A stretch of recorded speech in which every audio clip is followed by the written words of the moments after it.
Tabatha Coffey, our guest, is not really about the hair. Her new book, she is the star of her own reality television series. Two now, right? Two now. I just got two. So I have Tabatha Salon Takeover. So I'm taking over hairdressing salons. And I'm going to start taking over other businesses as well.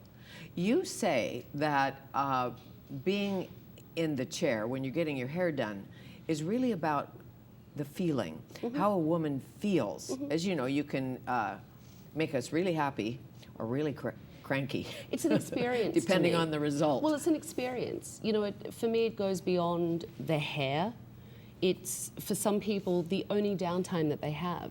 For some clients, it's the only time they get to not have a child that's asking them for something, or not have a cell phone attached to them, or not be online working. And it's the only time they get someone out there to focus on them. So it's an experience. You know, that's why you see me go so crazy on the show, because people are coming in and yes, they want to get their hair done, that's the end result, but sometimes they just want to sit there and be taken care of for an hour and relax for an hour and have someone give them a cup of coffee or make them a cup of tea, ask them how their day was and make them feel good about themselves. And the point is, according to It's Not Really About the Hair, they do tell you how their day was, how their life is, what happened to them last week, the week before, and when they were 4. Absolutely, but that's the relationship that clients have with hairdressers. We're confidants, it's a very personal experience. And sensual, really, because somebody's like rubbing your head. You know, there are very few professions out there where you can just go and touch someone. So, yes, someone's stroking your hair, you know, touching you, you're getting your head massaged, and people relax and start to open up and tell you things. And I take that very seriously. I mean, I'm the keeper of many secrets for my clients. You're part-time shrink. Sometimes. Sometimes. Sometimes. Not always, but sometimes. I'm sure that you have to keep some secrets. Oh, absolutely. I definitely keep secrets for clients, and I take that very seriously, because anything a client shares with me, they share it, and then in my mind, it's gone, because as soon as they move out of the chair and the next person comes in, it's time for a whole new experience for that person. So it's not something that is talked about or gossiped about or carried with you. Well, I so agree with that. Even if you're getting your toes done and talking about other things, whoever's doing the toes should absorb it, but ignore it. Absolutely. As you go into, oh, how about, before we go here, the client who came into you and said, I'm here because I'm going back into life, or something like that. I was very young into my career, and a client came into the salon, and I was having a conversation with her, and she said that she was returning to life. And I didn't quite understand what she was talking about, and as it turned out, she had just come out of a facility, or jail, because she had killed her husband, who was really abusive, and she was coming back to life and back to society. But it's like drop. Well, do you know? It was really... It isn't an average It isn't an average conversation, tale. But it taught me something very young, and that was that people do share very personal things with you, and that for her, coming in and getting her hair done was the first thing she wanted to do when she got out of jail. She had been abused by her husband.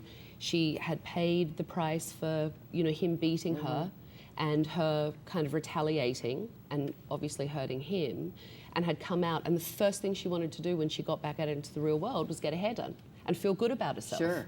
And that was a very, that was a great lesson to a young hairdresser. Well, see, you never know. It's a great lesson for a young hairdresser. Remember when Martha Stewart was released from prison, and somebody said to her, "What did you miss?" And she said, "Lemons."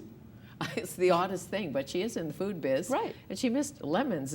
And one of the cynical reporters said, I think she should have said her children, but she said lemons, and that's okay. So lots of salon chair revelations. This book is about how to do business and how to do it well. Lessons you've learned as an entrepreneur, as somebody who, as a young woman, went to New York, branched out. For me, it's, first of all, finding something that you love. And I'm very lucky because I've found a career that I adore. So, you know, everything for me comes from that career, whether it be my salon, sitting here with you, my book, my TV show, everything comes for the love I have of hairdressing. And being able to travel and speak to hairdressers and things like that are truly a passion for me. But my book is about people finding their own passion. What you should ask yourself before you open a business. You know, I get this question all the time.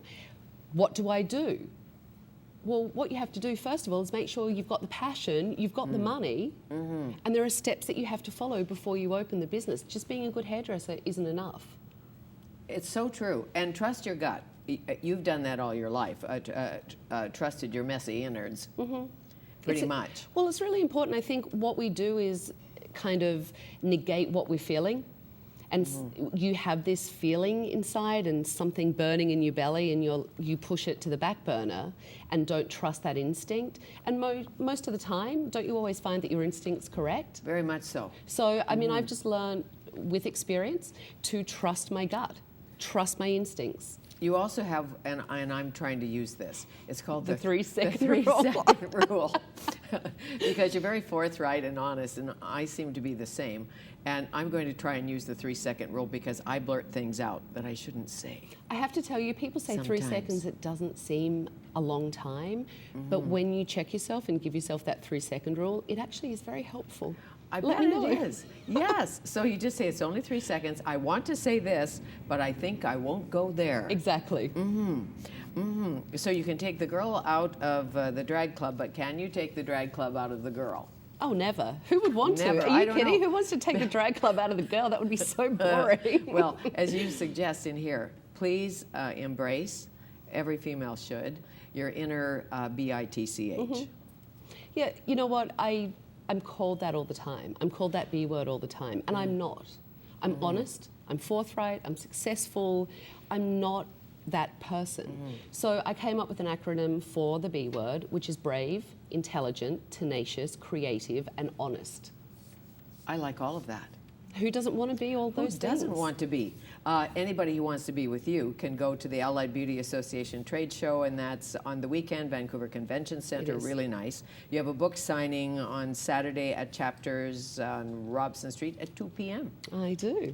How nice to meet you. Thank you. Thanks for Is it having hard me. for you to look at anybody's hair and not say, you know, if I could just cut that bang? No. No, it's No. not. So you can leave that I can at the I can salon. leave that. Okay, thank you. Back to New Jersey soon? Yes, after the hair show, my weekend with hairdressers, and then back home. And what's your salon called? Industry. Industry. Very good. Nice to meet you. Tabatha Coffey, her book is called It's Not Really About the Hair.